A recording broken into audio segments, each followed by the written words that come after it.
Olá!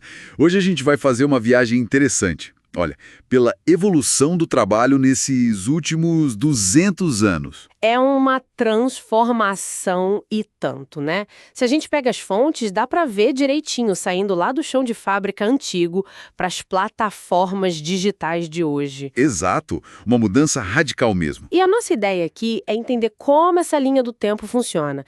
Quer dizer, como é que a gente saiu da rigidez da linha de montagem e chegou, bom, na economia dos bicos, na tal uberização, nesse controle por algoritmos, como uma coisa levou a outra. Ok, vamos tentar desvendar isso? Vamos lá. Bom, tudo começa ali, fim do século XIX, né? Com Frederick Taylor, o Taylorismo. A ideia era a tal administração científica. Foco total na eficiência máxima. Isso. Significava, quebrar o trabalho em tarefas mínimas, sabe? Cronometrar cada segundo, eliminar qualquer movimento que eles achassem inútil. Era quase transformar as pessoas em engrenagens mesmo. É um ponto-chave, sem dúvida. E o interessante é notar como essa busca, assim, quase obsessiva por eficiência, focada só no mecânico, acabou ditando as regras por muito tempo.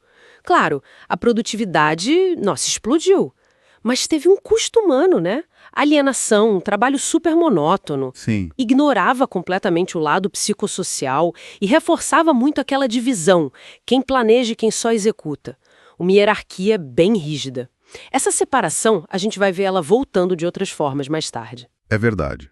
Aí, avançando um pouco, né? Começo do século XX vem Henry Ford e, bom, ele pega essa lógica e eleva a outro nível com o Fordismo.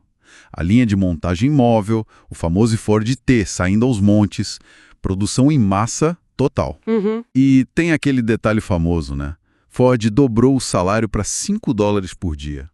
Muita gente acha que foi bondade, mas era estratégia pura. Fazer o operário poder comprar o próprio carro que ele produzia. Genial, né? Alimentar o ciclo. Com certeza, foi uma sacada de mestre para o consumo em massa.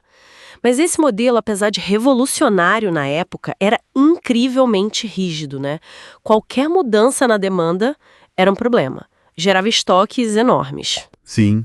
E para o trabalhador, o ritmo era brutal, desgaste físico, mental. Daí vieram as LERDs, né? As lesões por esforço repetitivo.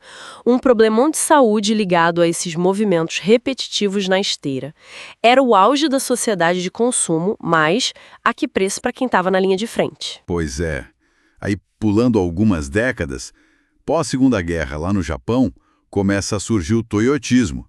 Ganhou força mesmo ali nos anos 70, 80, até nos 2000. Foi uma resposta bem direta à crise do petróleo e também aquela necessidade do mercado por mais variedade, né? Não só um modelo de carro. Exato, a demanda mudou. E aqui o negócio fica realmente interessante, porque o foco muda. Muda bastante. Vai para flexibilidade, para qualidade. Aí surgem conceitos como just in time, produzir só o necessário quando necessário, adeus estoque. O Kaizen, aquela ideia de melhoria contínua com todo mundo participando. Tanhan e a terceirização também ganhando muito espaço. Isso, a terceirização. O impacto disso foi, assim, global. O Japão disparou em competitividade e essa ideia de produção enxuta, sem desperdício, se espalhou. Só que essa flexibilidade toda veio junto com uma intensificação forte do trabalho, a pressão por meta, por produtividade ficou extrema. Imagino. Tanto que levou a fenômenos como o karoshi, no Japão, né? Pessoas morrendo literalmente de tanto trabalhar. É muito importante notar que vários princípios do teotismo estão aí até hoje em muitas indústrias. Mostra como o modelo é resiliente, se adapta. E chegamos no século XXI, a era digital, aí o boom das plataformas, né? A uberização, a gig economy, Uber, iFood, a lista é enorme. A grande virada aqui é a gestão, por algoritmo. Não tem mais aquele chefe te olhando o dia todo, mas tem um sistema controlando tudo. Exatamente. E isso nos traz a um conceito fundamental hoje, a subordinação algorítmica. O controle é meio que indireto, sabe? Mas é super efetivo. O algoritmo define quem faz o quê, quando, como, avalia o desempenho e até pune com o bloqueio, por exemplo. É um controle diferente. O trabalhador ganha aquela flexibilidade de horário, que é um atrativo, claro, mas em troca, assume todos os custos, os riscos. O carro, a moto, o celular, a manutenção, a própria segurança social. E muitas vezes fica sem direitos básicos, tipo férias, 13º, FGTS. Aí surge a grande questão, né? Que tipo de vínculo é esse, afinal? Exato. E essa tensão está no centro do debate hoje. Eles são autônomos, microempreendedores, donos do próprio nariz? Ou é uma nova forma de trabalho precário, disfarçada de modernidade? Aqui no Brasil mesmo essa discussão foi para no STF, né? Para decidir se motorista de aplicativo tem vínculo empregatício ou não, por causa dessa subordinação pelo algoritmo. É uma questão que vai definir muita coisa. E se a gente conecta isso em um quadro maior? A gente vê como a tecnologia e a própria globalização facilitaram essa fragmentação toda do trabalho. Por um lado, tem uma flexibilidade que nunca existiu antes, o que é bom para muita gente. Sim, tem seu valor. Mas, por outro lado, tem um risco real de ir perdendo proteções sociais que demoraram décadas, séculos para serem conquistadas.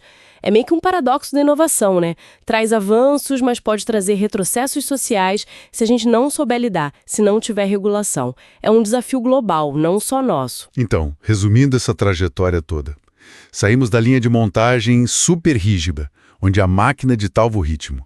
E chegamos nessa fluidez gerenciada por algoritmos no nosso bolso, no celular. A própria definição do que é trabalho está mudando na nossa frente, né? Totalmente em fluxo. E fica a reflexão, né? No mundo onde o chefe pode ser um algoritmo, que habilidades nossas, humanas mesmo, tipo pensamento crítico, criatividade, empatia, se tornam ainda mais cruciais? Boa pergunta. E talvez mais importante, como é que a gente garante que essa tecnologia toda beneficia a sociedade como um todo, sem aumentar ainda mais a desigualdade? Como que o direito, as leis, podem acompanhar essa velocidade toda para regular essa nova realidade de um jeito justo? Questões fundamentais mesmo. E para quem se interessa mais a fundo por essas implicações legais, né? Estudantes, pessoal do direito, concurseiros, quem quer entender melhor esses debates jurídicos que estão rolando e que vão mudar o futuro do trabalho, vale muito a pena buscar mais informações e análises aprofundadas. Um bom lugar para isso é o canal LegisCast, que se dedica justamente a destrinchar esses temas. Fica a dica.